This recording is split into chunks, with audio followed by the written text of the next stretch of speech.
Place mapping for placemaking.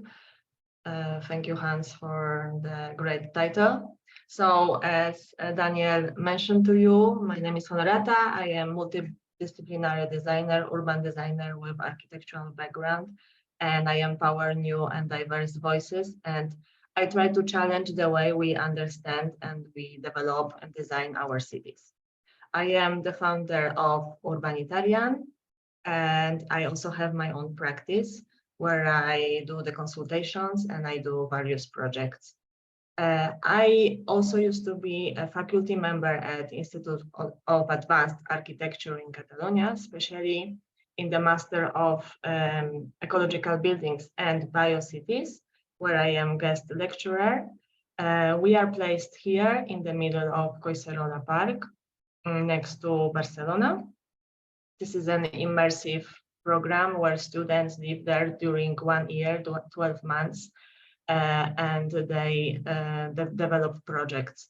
So I am based in Barcelona, but probably you think, well, Barcelona is really known, you think it's super exciting because of Gaudi or beaches or super blocks, which are very familiar to all of you for sure.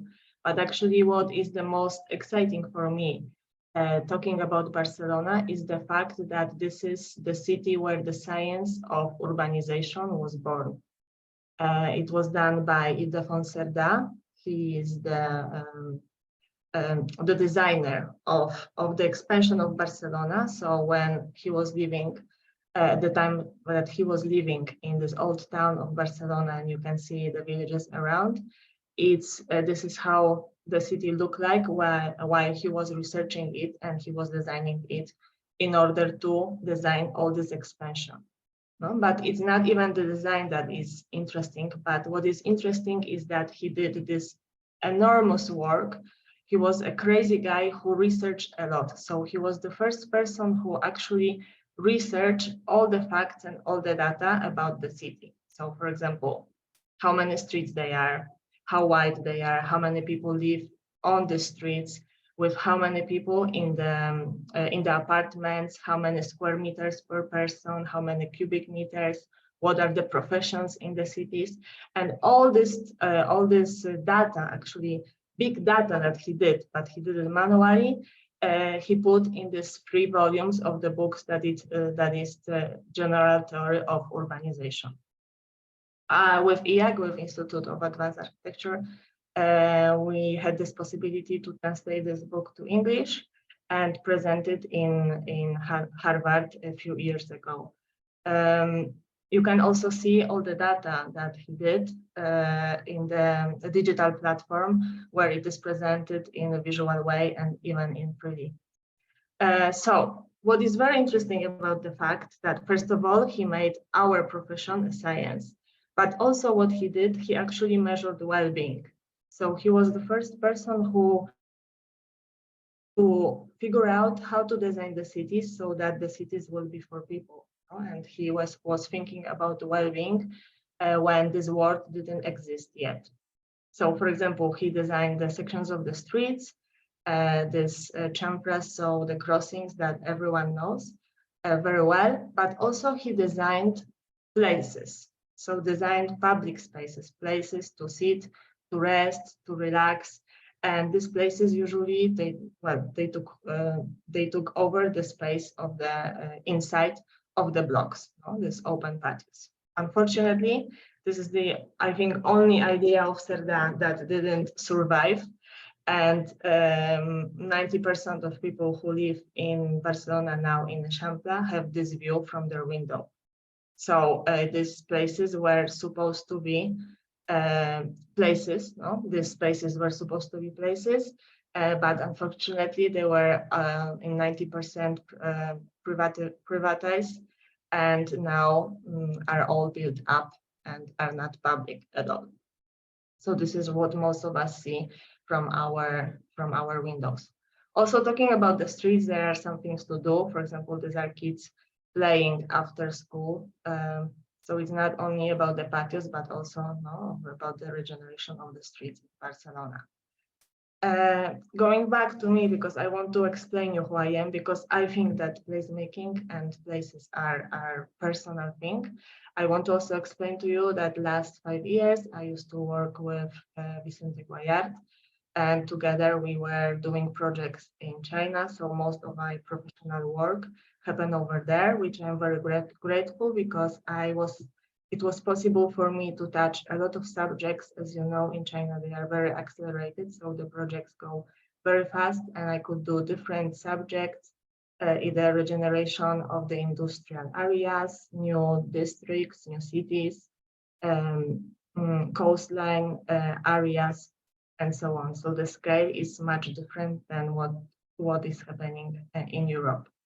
My experience connected with the knowledge and the lived experience of the knowledge part of my life actually happened in the Netherlands. It's where I learned, of course, vocabulary, seekability, but also human scale development.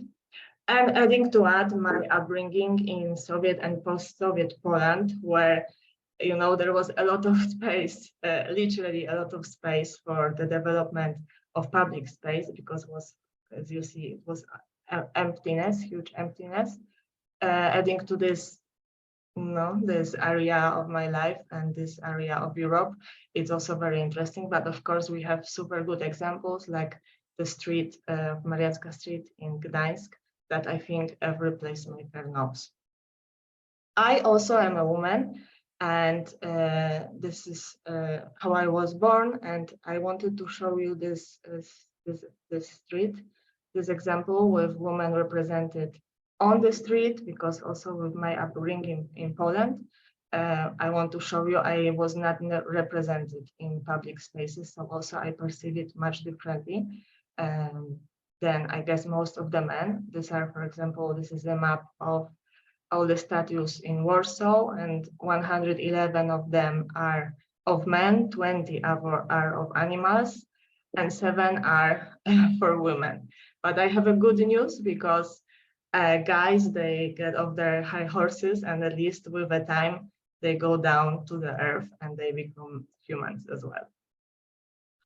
Last aspect of my life is that I am a mother. So I have a family, I am a mother, and me being a mother, I have not seen representation in public space until very recently, and I wanted to share with you this example of Mamifera from 2 weeks ago in Barcelona. This is an installation by Igual Seré, and it's a place for breastfeeding and changing the diapers, space specially created place for families and for mothers to take care of the kids. So in my opinion, and I know for sure you agree with me, places are personal thing, and we design places, and they should be connected with our history, gender, class, ethnicity, although it would be much easier if it would all go away. But it will not, because in the places we spend most of our personal, private, and professional life. So place is something intangible. But the fact how we form our social relations with social units, with who do we meet and when, also happens somewhere, no? So it happens in spatial forms. And this is what I tackle in Urbanitarian. So place is something built up from intangible and tangible. And tangible stuff is what we are trying to tackle in our platform. I want to share with you a small anecdote. So knowing all this, thinking that I know what is placemaking, at some point in the blog of Urbanitarian, exactly in January 2017, I shared this picture where I put the hashtag streetscape, urban planning, landscape design, and so on. And I got some comments, and one of the comments was comment from Project for Public Spaces, where they were saying to me, this is not placemaking, it is just a design. So since then I am, traumatized, and every time I double check if the space that I see is a place or it is just a space with a nice design. So we know that not every space is a place. What kind of indicators we take in order to know that this is actually a place to be? For example, when the kids play, although kids almost can play everywhere, but for example, if they leave their toys unattended, and even if the toys are in the middle of the path and no one moves them, I would say that this is very good indicator of place. Sometimes I play Sherlock Holmes and I look for some signs, for example, signs on the streets, signs of the benches, or even on the walls. When there are no kids, I look at adults. If adults act childishly, I consider it a good indicator of a place to be. Or for example, when adults can relax while taking care of the kid, or when we just can relax in the places that were not done for relaxing, like for example, monofunctional football fields. Now that we are on the ground level, of course, I consider placemaking where we can easily sit on the ground and play. We can sit on the street, teenagers, or even adults where they sit on the ground, or even when we have people that want to spend time outside despite the weather and despite the rain, and when they domestify the public space. Public placemaking also, we consider spaces that are on multi-levels, so not only one ground zero, but on many levels, and especially where we can go up and down in multiple ways. It also doesn't hurt if the space has a name, because it's a good start. And of course, the places are where events are happening, and even better if people show up for these events. So we know that not every space can become place, but we see that the place actually needs space, and it needs it for sure. This is, for example, one of the streets in Barcelona, and it's not even during the COVID, it's after the COVID. They continue open the streets for pedestrians during the weekends, and this is just a random Saturday. I mean, and the question is, where were all these people before? They were just stuck somewhere on smaller streets, or maybe even sitting at home. Some people can form their place, although they don't have a space for that, like in this case also in Barcelona, or even for these communities or these smaller organizations, that they are really limited, you know, with the very limited space. The space also depends the size and on the scale, depending on what kind of event we want to do. So spaces, they need to have some sizes. And I want to show you that we can think about placemaking from the size of millimeters to miles. So for example, from millimeters, when we reuse some architectural elements to create a space out of it, to miles, like for example, Green Belt of London. So from 300 millimeters to 30 miles. Why I go to such a big scale?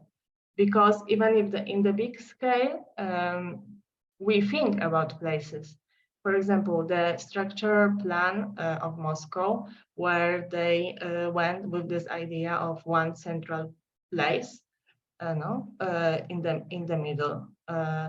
Comparing, for example, with Shenzhen, where they went with this idea of decentralized, so few important places spread it along one line in the city. Or another model that is the model of Barcelona, which is a model of the city that is distributed. But all of these models, they were thinking about places that were more important than other places. So actually, they have a layout, and doing a layout means having some idea. And what is layout in our profession is a master plan. And this is what we are focusing on in Urbanitarian. Of course, the most known plan talking about public spaces is the Noli plan. And then what is measurable in placemaking? This is also what we are trying to figure out while we are researching all the examples. We know that we can measure the size, the shape of the place, typology, or amount of the places. And exactly in Urbanitarian, we are aiming to be the world's go-to urban design online platform. We gather all the urbanscape projects, and we created this huge database. Now we have around 500 projects, all put in with the data in the Excel.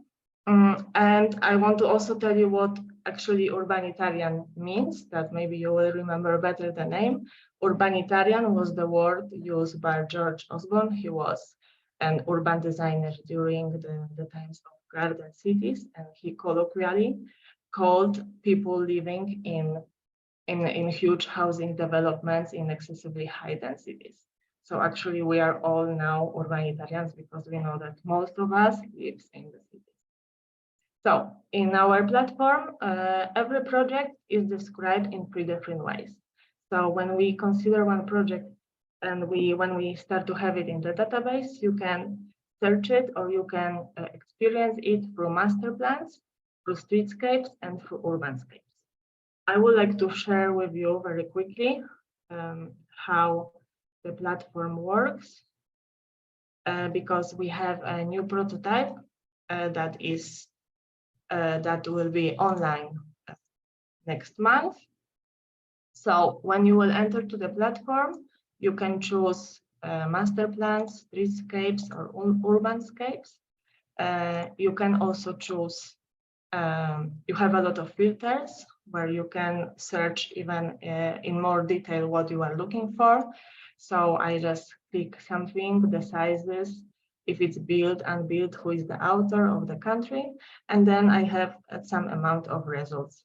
I go to one project, and in one project, we have a master plan, we have a data, we can also zoom in and zoom out, and we can go to different sections of this project. So in the master plan, you already can see some measures which are very useful for us when we are designing. You have a bird's eye view overview of the area and also some more basic data, how many hectares and how many units. You can read about a specific description about the project. You can go to the section of the interactive map or see streetscapes or urbanscapes or sources of this project. This is where we go to the streetscapes. These are some streets from each project that you can also, well, find many information regarding how the street is shaped. Again, read something about it, see it on the map. Or you can read about some aspects of the project in this blog post, so in the article, where usually is connected together and explained together with the pictures. And then, of course, you also have a map for that. So this is the platform, and one version is already online, and this new version, that is an extended version, will be soon online as well. Going back to my presentation. All this, what I just explained you now, it's all about gathering the data. But what is even more interesting and what we are doing while we are having this database growing is the fact that we are producing the knowledge. Because having the data, having information and doing analysis of this information, we can produce accessible knowledge and share this knowledge with our community. And this is what exactly we will do today with place mapping for placemaking. So going back to what we can measure, because it's the tangible things that we are tackling in Urbanitarian, we figure out that we can measure the size of the place from millimeters to kilometers, the shape, and we consider that places are square or circle, open and closed, can be longitudinal, can be with a grid, or can be hybrid, and also different types from the most private places, that we call them private transparent, to public places on a regional level. There are examples of this kind of developments with all the types of all the aspects of all the categories. So, and this actually are the projects that we found the most successful, and having all the aspects of the types and sizes of public spaces make them very complete. So the more you have, the better the project and the more successful. So let's dive into the examples. Okay, you will see now it's not like a rocket science. I give you a few moments to see if you see any special development within the plan.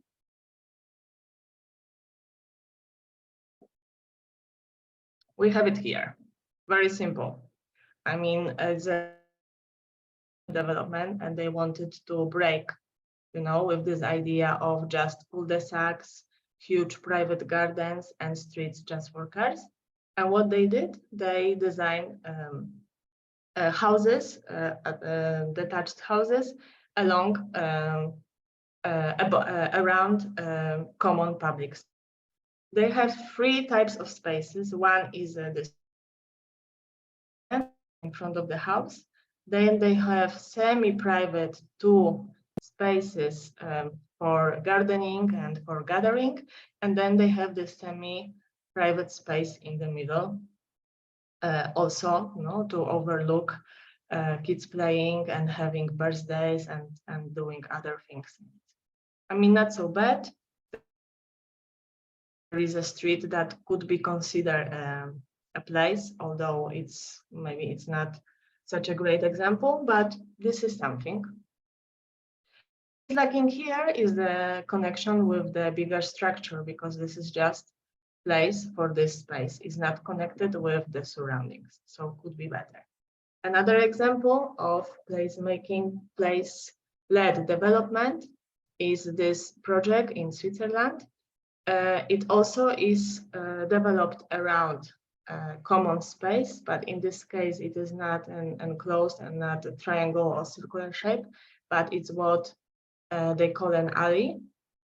So they have also a semi-private, they have the private transparent spaces along the building, but they also have a semi-private space in the middle, and then also much more public space of the park in the south of the project.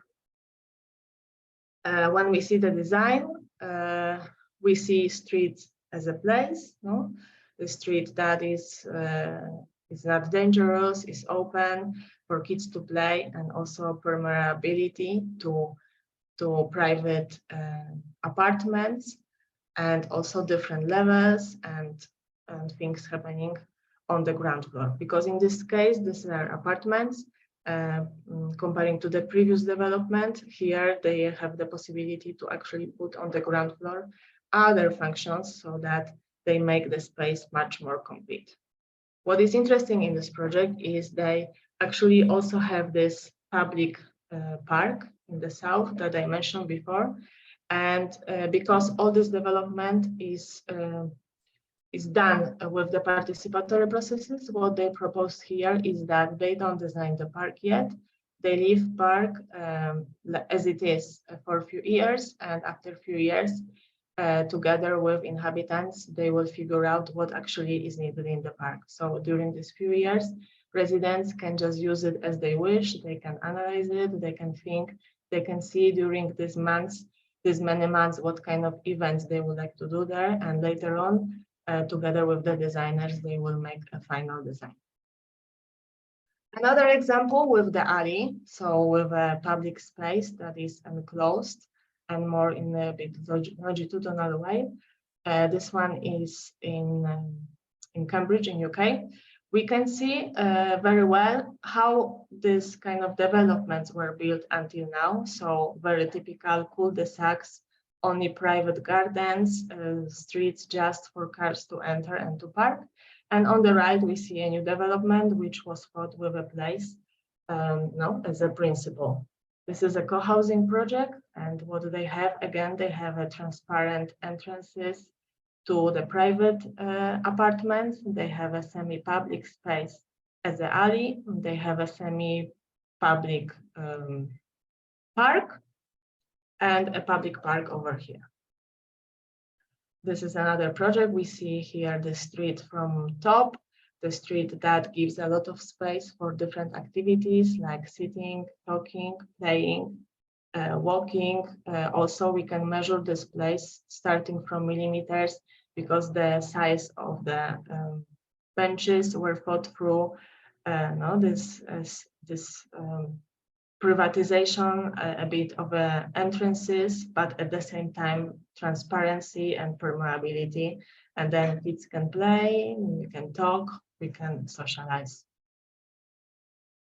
One interesting aspect of this project is that the placemaking was done not only by public space, but also by creating this building, which is a shared community building for having meetings, for creating, socializing, creating new projects.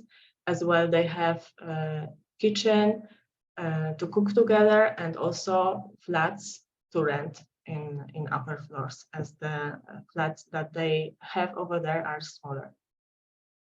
These projects were great, but actually they were great just within their boundaries.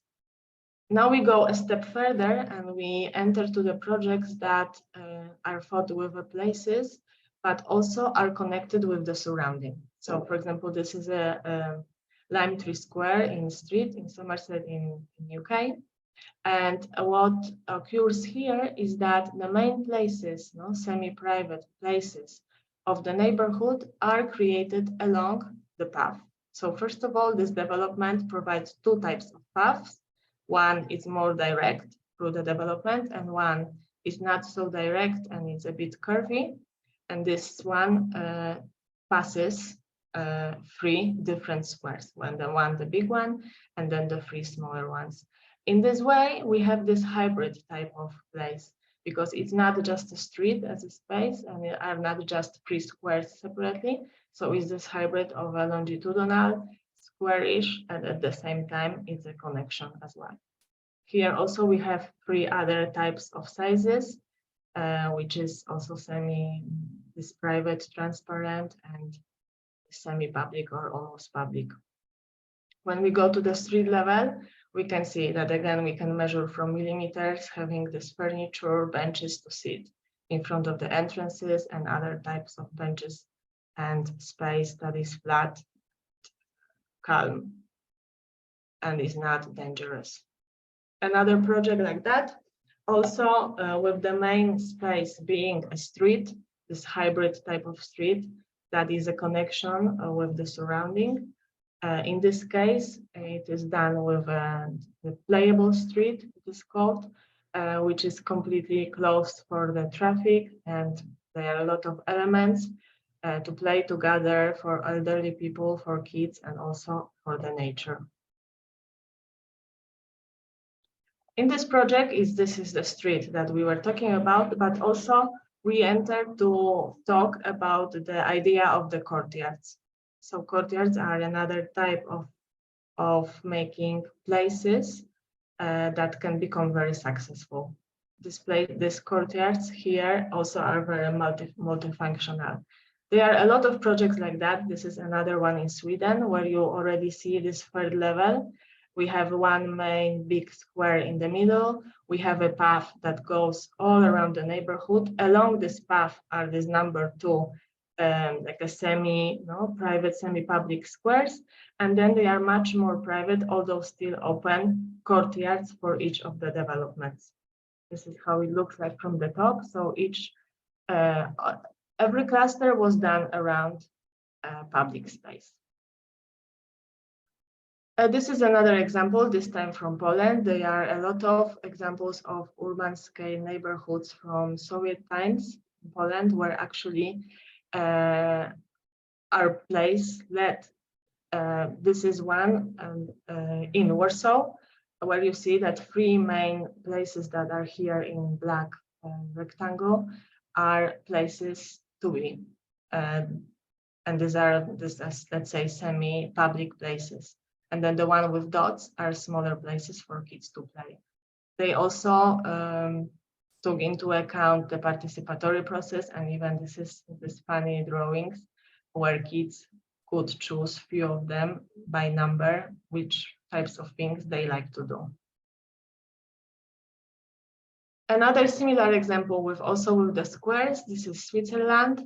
Each square has a different size and also has different types of functions around it, especially on the ground floors.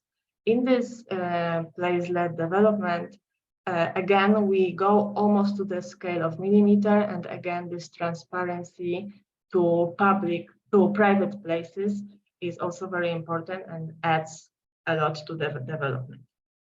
This is another example that in this case we go to Denmark, which not only has these clusters with the semi-public places in the middle of each cluster, also has a connection to the surrounding. This project is very interesting because each cluster is very well developed. Each cluster has a place for kids, a place to sit, a place to do some kind of sport, relax, and places to sit and eat together with your neighbors.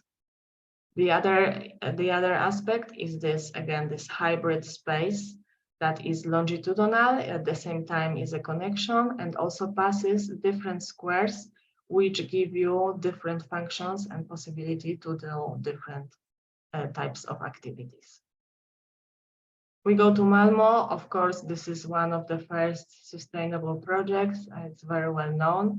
But again, here they use all the different kinds of sizes of places and types. So we start from the bottom where we have a public park. We have another longitudinal place that changes the size, opens up to create smaller squares to gather, to talk with the neighbors.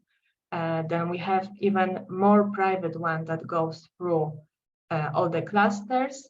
And we have another types of spaces that are connected with public buildings and which are more enclosed and more specific. When we zoom in, we also see different types of clusters. So different types of buildings and different types of spaces that are built within it. We go now to Vienna, and in Vienna, in this project, it's one of the projects that also have all the types of public spaces that we can imagine. First of all, I love when you enter to the neighborhood, you get a map. This is again what I was talking also with the name. First of all, it's a name, but then you also have a map. So this idea of having a map, having a master plan gives an identity, but also show you the possibilities and advantages of how this district is designed. We start from the bigger size, which is the park in the middle. We will go then to other smaller areas that are designed in this neighborhood, which is the longitudinal path, the enclosed public spaces, and even going to the architectural level. So the park, more public spaces and more open, the longitudinal street, the pedestrian street, and closed public spaces, and even going to this eye-level mid-door spaces where facade becomes a place to sit, to put your announcements, or even to exchange the book with the neighbor. And finishing with the private spaces, which are transparent balconies and open, well, not open, but visible and transparent ground floor gardens. So maybe we continue with this idea of the clusters, and there are two types of cluster. One is built up with a separate buildings, and in this case we can have more of them. And this type of cluster gives you the possibility to create, for example, a singular place in the middle, but also it gives you the possibility to create a grid of streets that are streets as spaces that are pedestrian and also are form of a public space. Here are more examples of that, which also similar idea with a public space, this green space in the middle and other spaces all around with the function of communication as well. And then we get to these clusters that are even more enclosed.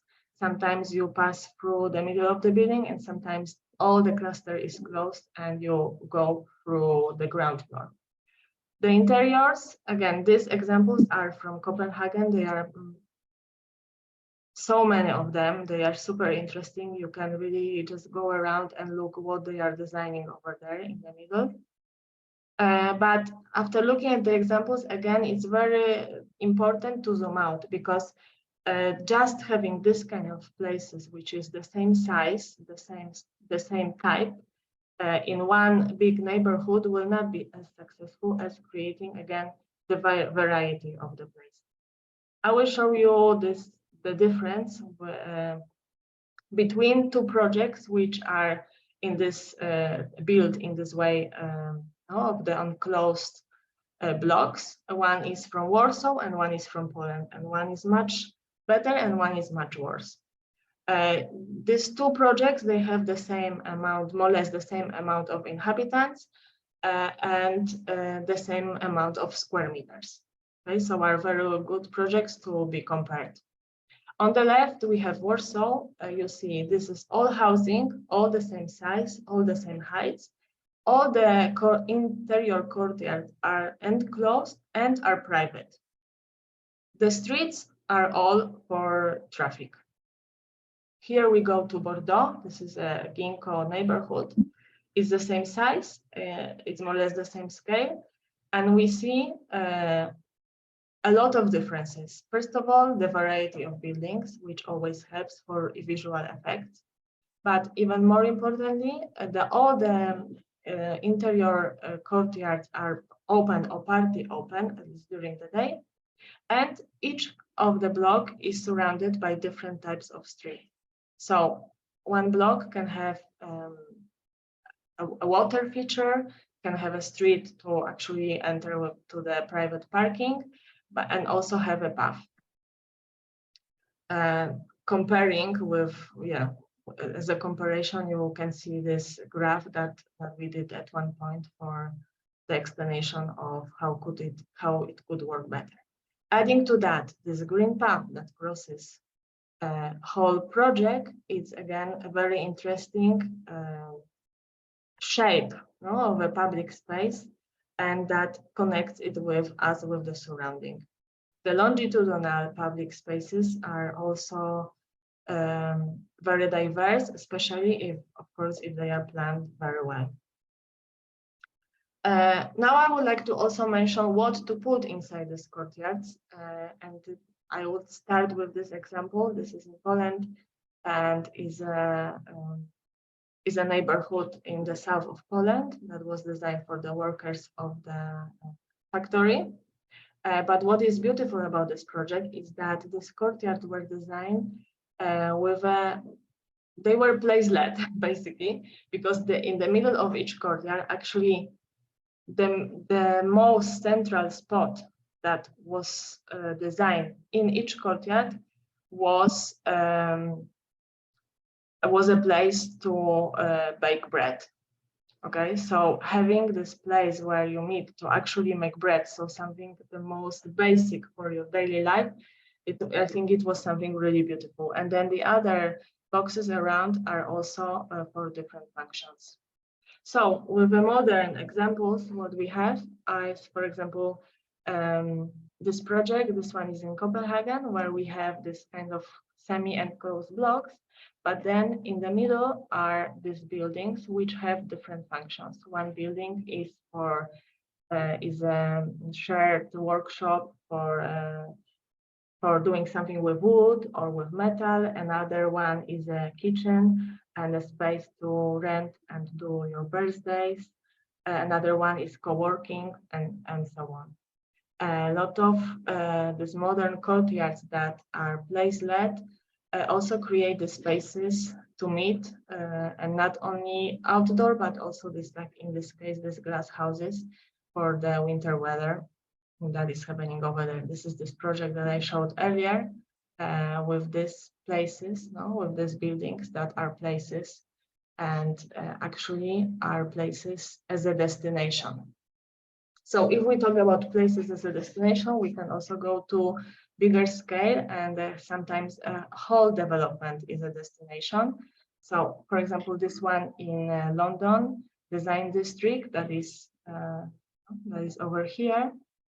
And although this is another type of buildings and another function, because here we have offices, startups, but many offices and the cultural activities, it also is created with this different types of scale and size and shape of public spaces. First of all, there are few of them, but also they form a path. And this path is very interestingly formed because going from here to here, you cross through a space and a public space that is an open courtyard, another one that is a building, but is a transparent building nice to it. And you finish up with a public space that is a sport activity and is on the rooftop. So multifunctional and also multi-level.